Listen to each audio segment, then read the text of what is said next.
Hello students, हमारे channel को इतना लाइक कमेंट सब्सक्राइब करने के लिए थैंक यू। आज हम कंटिन्यू करेंगे किस टॉपिक को, वेक्टर एडिशन। किसके लिए? Triangle law of vector addition. अब जो नाम है ना, नाम में ही आपका जो टॉपिक ही सब कुछ आपका डिटेल में बता रहा है कि आपको क्या करना है। पहले तो हमने एडिशन किया था, सिंपली एडिशन किया था भाई, आपके दो वेक्टर एक डायरेक्शन के अंदर काम कर रहे हैं। एक हमने एडिशन किया था किसका, जब आपके वेक्टर किस में काम कर रहे थे, आपके अपोजिट डायरेक्शन के अंदर। अब जो हम काम करेंगे वो किसके लिए करेंगे, वेक्टर एडिशन, लेकिन किस रूल को फॉलो करता है, ट्रायंगल लॉ को फॉलो करता है। ट्रायंगल के बारे में हम बिल्कुल जानते हैं, जिसकी क्या होती है, आपकी 3 साइड्स होती है। तो इसके अंदर भी आपको क्या करना है, 3 साइड्स के ऊपर काम करना है। तो मैंने पूरा ब्रीफ थोड़ा सा इसके बारे में बता दिया है कि भाई आपका जो इसके अंदर काम किस हिसाब से करना है, क्या करना है, तो वो आप देखिए।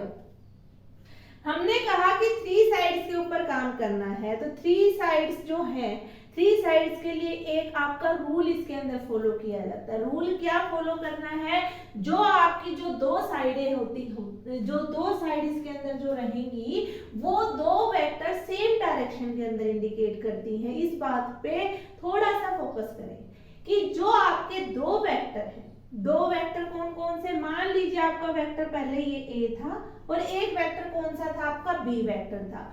तो इसमें जो आपको सबसे पहले काम देखना है, इसकी जो डायरेक्शन अगर आपने क्लॉकवाइज डायरेक्शन में ली है दोनों वेक्टर की, तो क्लॉकवाइज डायरेक्शन में ली जाएगी। अगर आपने इसकी डायरेक्शन कौन सी ली है, एंटी क्लॉकवाइज, भाई आपकी जैसे घड़ी चल रही है तो उस डायरेक्शन को हम क्या लेंगे, क्लॉकवाइज डायरेक्शन। अगर उससे अपोजिट डायरेक्शन में काम करेंगे तो वो डायरेक्शन कौन सी हो जाती है, आपकी एंटी क्लॉकवाइज डायरेक्शन। तो अगर हम इसके अंदर देखें, 2 वेक्टर हैं आपके, वेक्टर ए और वेक्टर बी। वेक्टर ए और बी किस डायरेक्शन के अंदर, आपके एंटी क्लॉकवाइज डायरेक्शन में। पहले हमने देखा वेक्टर ए को, तो वेक्टर ए की जो डायरेक्शन थी कौन सी है, आपकी एंटी क्लॉकवाइज। अगर हम वेक्टर बी की बात करें तो वेक्टर बी भी आपको किसको इंडिकेट कर रहा है, आपका एंटी क्लॉकवाइज डायरेक्शन को। तो दोनों बातें हमारी क्लियर हो गई। उसके बाद क्या है कि भाई 2 साइड जो ट्रायंगल की है, रट्टाफिकेशन नहीं है, ट्रायंगल है, कंसेप्ट दिमाग में एक ही जाना चाहिए कि भाई ट्रायंगल के ऊपर कुछ काम होना है। ट्रायंगल के अंदर इसमें कंडीशन लगती है, 2 साइड जो रहेंगी वो आपकी सेम डायरेक्शन के अंदर काम करेंगी। तो 2 साइड का हमने काम देख लिया कि 2 sides of the triangle represent 2 vector taken in the same order, कि दोनों वेक्टर का जो ऑर्डर रहेगा वो आपका क्या रहेगा, सेम रहेगा। अब बात आती है थर्ड साइड की, भाई 2 साइड ट्रायंगल हमें 2 साइड से थोड़ी ना बनाना है, ट्रायंगल हमें फॉर्म कराना है कितनी साइड से, 3 साइड से।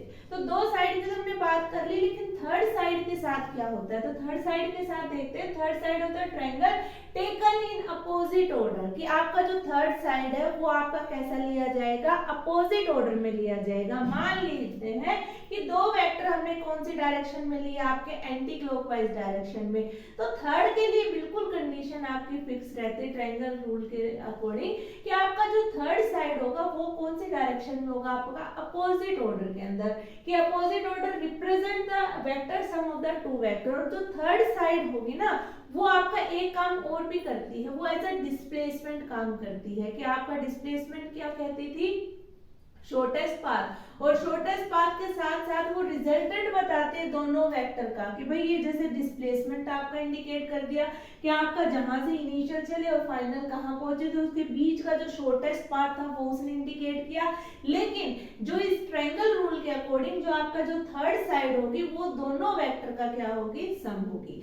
तो ट्रायंगल रूल जो हमारा इतना कोई आपका हार्ड एंड फास्ट रूल नहीं है कि आप इसको समझ ना सके, बिल्कुल ही इजी है। डायरेक्शन का जो रोल एक्ट होता है वो आपको बिल्कुल क्लियर होना चाहिए कि भाई डायरेक्शन जो वेक्टर की है वो डायरेक्शन कैसे आप इसके अंदर इंडिकेट करेंगे।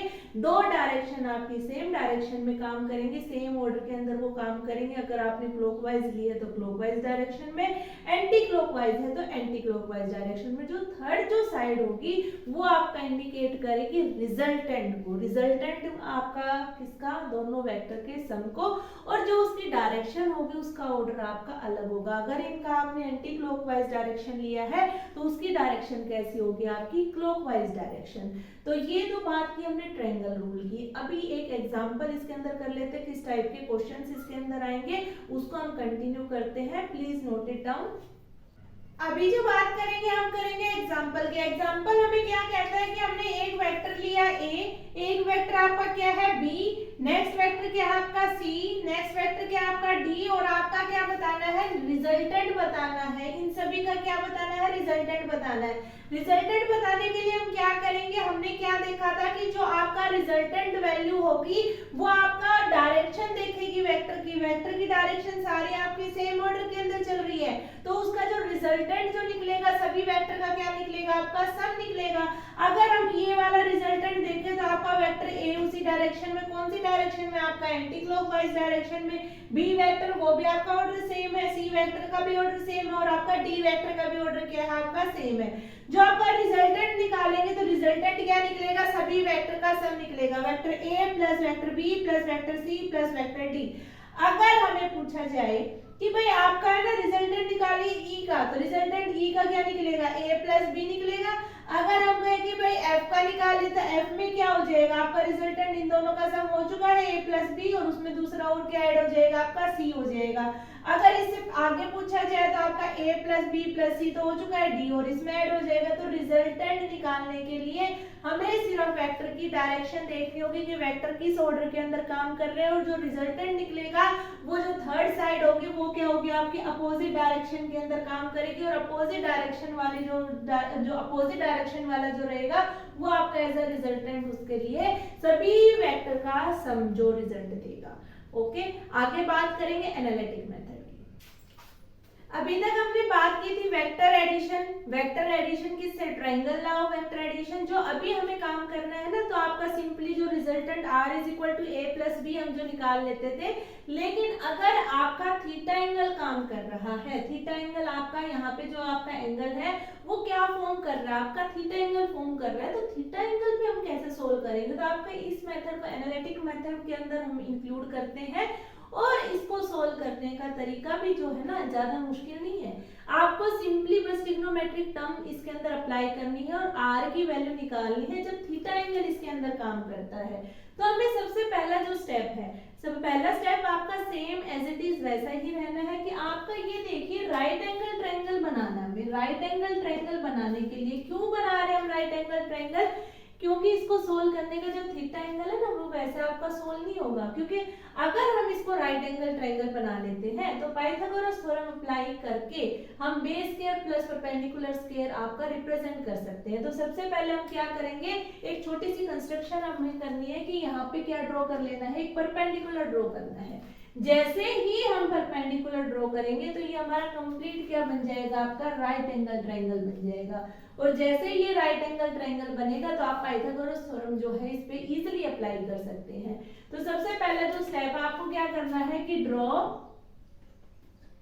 परपेंडिकुलर QN ऑन ON के ऊपर आपको क्या करना है, परपेंडिकुलर ड्रॉ कर लेना है। जैसे ही परपेंडिकुलर ड्रॉ करोगे आपका राइट एंगल ट्रायंगल बन जाएगा। और पाइथागोरस थ्योरम जैसे अप्लाई करते हो तो r square plus base square plus perpendicular square, ये वाली कंडीशन आपकी पाइथागोरस थ्योरम के अकॉर्डिंग आपकी आ जाती है। अगर आप कहो कि भाई हम सीधा इसको r square is equal to base square plus perpendicular square solve करें तो ना तो हमारे पास बेस की वैल्यू है और ना ही परपेंडिकुलर, तो हमें सबसे पहला काम करना होता है हम बेस की वैल्यू सोल्व करते हैं। बेस कंप्लीट तो सोल्व नहीं हो सकता, लेकिन ये वाली जो बेस वैल्यू ये हम सोल्व कर सकते हैं। दूसरी वैल्यू आपकी परपेंडिकुलर, तो परपेंडिकुलर को सोल्व भी हमें करना पड़ेगा। तो इसके लिए आपकी छोटी सी ट्रिक जो हमें सिखाई जाती है क्लास 10 के अंदर कि पंडित बद्री बरसात हर हर बोले सोना चांदी तोले।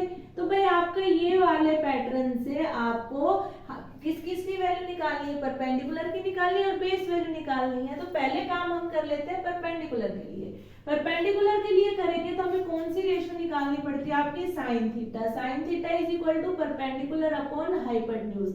तो परपेंडिकुलर वैल्यू आपकी कितनी है, QN लगा दीजिए QN, और हाइपोटेन्यूज वैल्यू कितनी है आपकी, वेक्टर B है, तो QN की वैल्यू आपकी आ जाएगी B साइन थीटा। तो आपकी ये वैल्यू किसकी निकल के आ गई, QN की। दूसरी हमें QN जो क्या है आपका परपेंडिकुलर है, तो परपेंडिकुलर आपके पास निकल के आ चुका है। अब निकालिए बेस वैल्यू। बेस वैल्यू कैसे सोल्व होगी? बेस वैल्यू के लिए काम करते हैं, तो अब किसके लिए अप्लाई करिए आप? cos theta. cos theta is equal to base upon hypotenuse. Base value आपकी कितनी है? Pn और हाइपोटेन्यूज कितना आपका? b।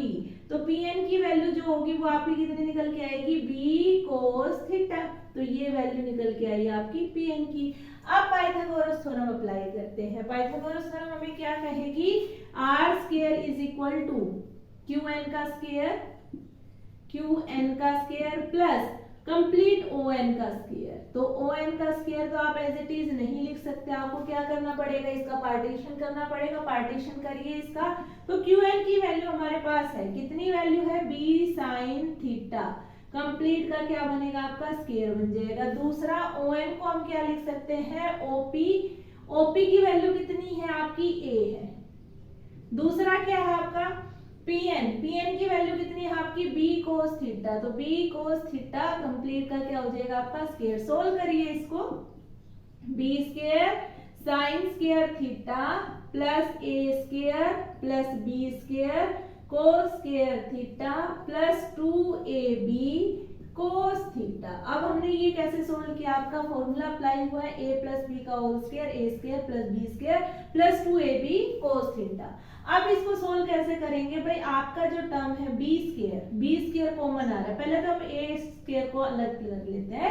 दूसरा आपका b स्क्वायर को जैसे ही कॉमन करोगे तो कॉमन करने के बाद आपकी एक आइडेंटिटी निकल के आती है। क्या आइडेंटिटी बनेगी? Sine square theta plus cos square theta is equal to 1। तो ये वाली जो टर्म है आपकी किसके इक्वल हो जाएगी? 1 की। और दूसरा आपका क्या बन जाएगा? 2ab cos theta. तो r स्क्वायर कितना बनेगा भाई आपका? a square plus b square plus 2ab cos theta. अब अगर हमें सिर्फ r की वैल्यू निकालनी है तो r आपका हो जाएगा under root a square plus b square plus 2ab cos theta. तो ये वैल्यू आपकी रिजल्टेंट की। अभी बात करेंगे हम किसकी? tan बीटा की। Please note it down. अभी जो हमारी r वैल्यू है, r वैल्यू हमारी निकल के आ चुकी है। तो r वैल्यू को एक बार नोट कर लेते हैं अच्छे से। तो r वैल्यू जो है हमारी क्या निकल के आई? r is equal to under root a square plus b square plus 2ab cos theta. तो r है हमारा कितना? Under root a square plus b square plus 2ab cos theta. अभी जो काम हमारा इसके अंदर बचा, क्या काम बचा? हमें एंगल निकालना है। किसका? बीटा एंगल भी निकालना है। वो एंगल किसके साथ बन रहा है? आपका r। तो एंगल ऑफ r क्या बनेगा आपका? एंगल ऑफ r कैसे निकाले भाई? आपका वो किसको रिप्रेजेंट करेगा? बीटा क्या? आपका perpendicular upon base. Perpendicular upon base कौन रिप्रेजेंट कर रहा है? आपका tan बीटा रिप्रेजेंट कर रहा है। परपेंडिकुलर कितना बना हमारा? qn बना, qn। और नीचे जो अगर हम बेस की बात करें तो बेस जो वैल्यू है वो हमारी कितनी बनी? on। तो दोनों वैल्यूज को ऐड कर लेते हैं। तो qn divided by op plus pn। तो qn की जो वैल्यू थी हमारी, qn की वैल्यू कितनी आई थी हमारी? b sin theta. और अगर हम OP की वैल्यू की बात करें तो OP वैल्यू हमारी a, और PN की बात करें तो PN जो है हमारा, PN की वैल्यू जो थी आपकी b cos थीटा। कितनी है? b cos theta. तो आपका जो tan बीटा है, tan बीटा हमारा निकल के आएगा b sin theta divided by a plus b cos theta. अगर हमारे से बोला जाए कि भाई आप खाली b की वैल्यू निकालिए, बीटा की वैल्यू निकालिए, तो beta is equal to tan inverse b sin theta divided by a plus b cos theta. तो यहाँ तक जो बात हमने करी, किसकी बात करी? Triangle law of vector addition की। एनालिटिकल मेथड जो है हमने वो भी कंप्लीट किया। आगे जो हम कंटिन्यू रखेंगे वो करेंगे parallelogram law of vector addition. Student जो काम कर रहे हैं वो कर रहे हैं अकॉर्डिंग टू सीबीएसई बोर्ड। अगर आपका बेसिक क्लियर है तो कॉम्पिटिटिव एग्जाम की तैयारी आप तभी कर सकते हैं जब तक कि आपका ये मान लीजिए बेस ही कमजोर है। बेस अगर आप अपना बेस स्ट्रॉन्ग नहीं कर पा रहे हैं तो आगे भी आपको दिक्कत ही रहेगी। तो पहले अपना बेस स्ट्रॉन्ग करिए। न्यूमेरिकल पोर्शन जैसे ही हमारा ट्रायंगल लॉ कंप्लीट होता है, पैरेललोग्राम लॉ, वेक्टर एडिशन होता है, उसके बाद काफी सारे क्वेश्चंस की हम प्रैक्टिस करेंगे। और प्लीज चैनल को सब्सक्राइब करें ताकि आपको आगे की अपडेट्स मिलती रहे। Thank you class.